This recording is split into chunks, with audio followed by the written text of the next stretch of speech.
नमस्कार, खबर समय जगत में आपका स्वागत है। मैं हूं आपके साथ अंकिता और आइए अब खबरें देखते हैं विस्तार से। हिमाचल प्रदेश और कर्नाटक चुनाव के नतीजों से यदि कांग्रेस में उत्साह और मध्य प्रदेश में भी जीतने के दावे कर रही है तो उन्हें एक नजर गुजरात एवं उत्तर प्रदेश के नगरीय निकाय नतीजों पर भी डाल लेनी चाहिए, जहां भाजपा को प्रचंड विजय प्राप्त हुई है और कांग्रेस की बुरी तरह हार।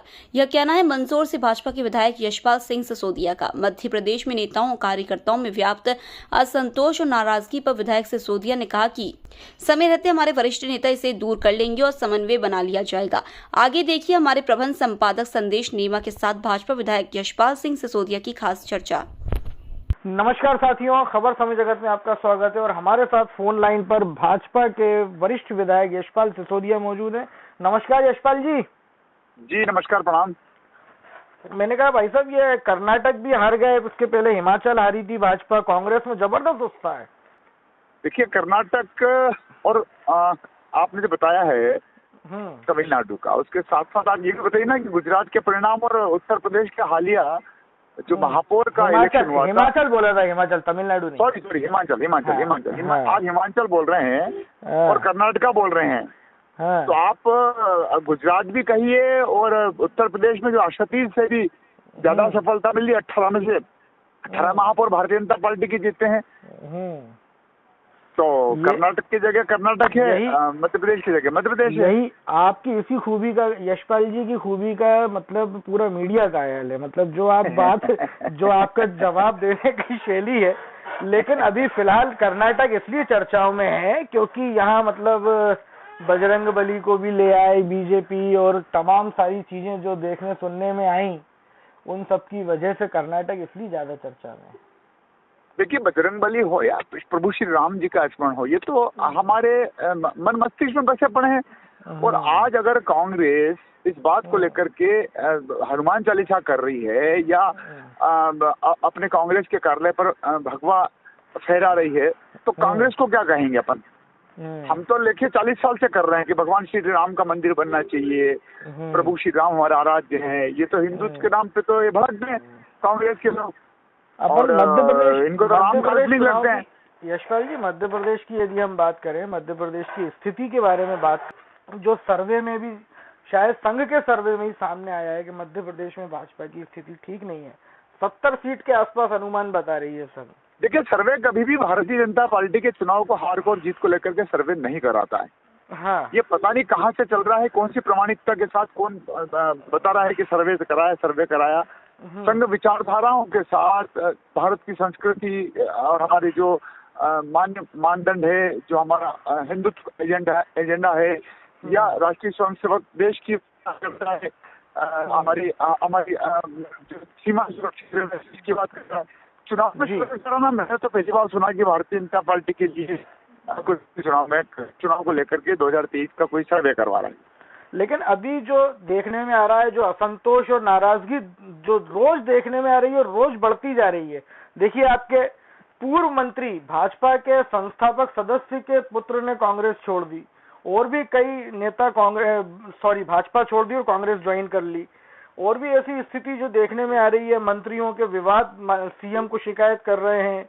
ये सब चीजें ठीक है क्या चुनाव के सर पे चुनाव होते हुए? नहीं, देखिए, कुल मिला के अंतोगत्वा अगर आप देखेंगे तो फिर कुल अंत में भी जाकर के भारतीय जनता पार्टी का जो कार्यकर्ता होता है, जो लीडर होते हैं, अगर वो कहीं असंतोष की बात यदि आज कह रहे हैं या उनके मन में कहीं असंतोष है, मैं मानता हूँ कि चुनाव तक सारे असंतोष जो होंगे वो दूर कर लिए जाएंगे। और भारतीय जनता पार्टी तो संवाद में विश्वास करती है, समन्वय में विश्वास करती है, साझेदारी में विश्वास करती है। और इन सबको लेकर के अगर कहीं थोड़ा बहुत किसी प्रकार की कोई बात आती भी है, तो देखिए, बहुत से हमारे भी लीडर बाद में जाकर के उस बात को स्वीकार भी कर लेते हैं।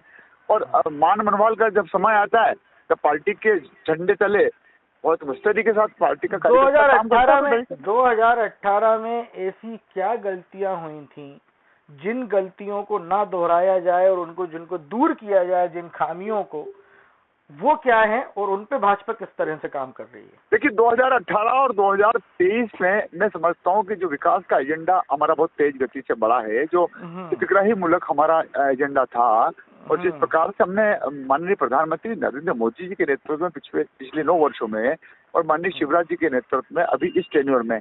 और देखिए मेरा अपना व्यक्तिगत मामला है कि ये जो कालखंड चल रहा है अभी इस सरकार का, इसमें अगर आप देखेंगे तो 15 महीने की सरकार का कामकाज कमलनाथ जी का था। 2 वर्ष हमको कुल मिलाकर के और कोरोना की लड़ाई में हो गया। 3.5 साल की तो हमारी सरकार नहीं, इसको आप माइनस कीजिए, बचिए हमारे 1.5 साल का। तो इस 1.5 साल में जो हमने प्रगति करी है प्रदेश को लेकर के, जो हमने हितग्राहियों के लिए जो वो सब हमारे लाभकारी होगी और पार्टी को निश्चित करने के बेनिफिट मिलेगा। इस बीच में इस कालखंड में एक चीज और हुई है, वो ये हुई है कि कांग्रेस से बहुत बड़ी संख्या में भारतीय जनता पार्टी में नेता आए, जिन्हें केंद्रीय मंत्री भी बनाया, प्रदेश सरकार में मंत्री विधायक भी बनाया गया, कुछ हार गए। अब लेकिन 2023 में उन्हें यदि टिकट मिल रहा है या मिलेगा या नहीं मिलेगा, ये तो खैर भाजपा का शीर्ष नेतृत्व जाने। अब उनकी जगह पे जो वहां पे जो मूल भाजपाई हैं, जो खाटी भाजपाई हैं, जिनको नजरअंदाज किया जाएगा, तो उनके असंतोष को किस तरह से थामेंगे, जो बहुत ज्यादा दिख रहा है अभी सतह पर। तो देखिए मैं समझता हूँ कि आपने जिस परिस्थिति का उल्लेख किया और उस परिस्थिति के बाद जो लोग जीत करके सरकार में बैठे हैं, सरकार को सहयोग भी कर रहे हैं, कुछ मंत्री की स्थिति में, कुछ विधायक की स्थिति में, और तब जब सरकार हमारी उन परिस्थितियों में बनी थी तो हमारे सारे सीनियर लोगों ने मिलकर के सारे उन लोगों को विजयश्री दिलवाई है। और 35-35 हजार वोटों से, 62-62 हजार वोटों से हम सब ने बहुत उपचुनाव यशपाल जी, उपचुनाव एक अलग चीज होती है, और ये जो चुनाव मैं वही कह रहा हूँ कि जब उपचुनाव में हम जीत गए हैं और हमारी भावनाओं के साथ जुड़ गए हैं, हमारे दल के साथ जुड़ गए हैं, तो जो हमारे वरिष्ठ लोगों ने उनको तब स्वीकार किया था, मुझे लगता है आज भी स्वीकार करेंगे अगर पार्टी उनको टिकट देगी तो। अभी सिंधिया जी की किसी बात का गुना सांसद बुरा मान गए, उन्होंने मीडिया में बयानबाजी कर दी, हालांकि कल उनको समझाइश दे दी शिव प्रकाश जी ने। मतलब ये जो चीजें हो रही हैं, देखिए उनकी बात आगे नहीं मुझे क्या है कि देखिए ये संवाद के मामले में अगर कोई व्यक्ति कोई संवाद कर देता है और बाद में अगर उसको इस बात को लेकर के पुनः उसका खंडन कर दे या किसी मामले में लेकर के अगर वो अपनी सफाई दे दे, तो फिर चर्चा का विषय नहीं बनना चाहिए। चलिए, राहुल गांधी की भारत जोड़ो यात्रा को कर्नाटक जीत में कांग्रेस एक ये पक्ष भी मान रही है। राहुल गांधी की भारत जोड़ो यात्रा, जिस तरह से उन्होंने नफरत तोड़ो मोहब्बत जोड़ो वाली जो एक उन्होंने थीम चलाई थी, मध्य प्रदेश से भी भारत जोड़ो यात्रा गुजरी थी, तो क्या मध्य प्रदेश में भी उसका कुछ ऐसा असर देखने को मिलेगा? तब जब गुजरात के चुनाव चल रहे थे और कांग्रेस की लीडर की गुजरात में जाने की हिम्मत नहीं हो रही थी, नहीं, इस पर उनका कहना ये है कि हमारे नेता सत्ता लोलुप नहीं है, उन्होंने सिर्फ भारत जोड़ो यात्रा पर ही एकाग्र किया अपने आप। तो भारत जोड़ो यात्रा को अगर आप कर्नाटका से जोड़ रहे हैं जीत को लेकर के, मध्य प्रदेश से गुजरी है, तो यात्रा का स्टीयरिंग राहुल गांधी जी गुजरात की तरफ भी मोड़ लेते ना, वहां भी सफलता मिल जाती है उनको। शुक्ला साहब हो गया गुजरात में। देखिए भारत जोड़ो की यात्रा को लेकर के मैं समझता हूँ भारत टूटा हुआ कहाँ था, तो राहुल गांधी जी जोड़ने के लिए निकले हैं, ये तो बता रहे। और भारत के टुकड़े करने वाले जो टुकड़े गैंग के जो सदस्य हैं, जो मेंबर हैं, जो उसकी हामी भरते हैं, उनके तो ये सहयोगी साथी बनते हैं, उनकी तो तारीफ में कसीदे जोड़ते हैं। एक तरफ भारत जोड़ो यात्रा का नाटक नौटंकी करते हैं और दूसरी तरफ भारत को तोड़ने वाले लोगों के साथ ये जय जयकारा करते हैं। चलिए यशपाल जी, अब तो खैर समय बहुत कम बचा है चुनाव के लिए, तैयारियों में तो जुटी गए हैं दोनों ही दल।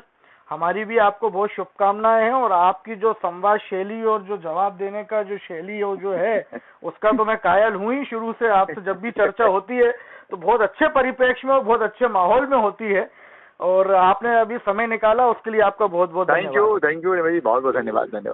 Okay. For latest news, subscribe to our channel.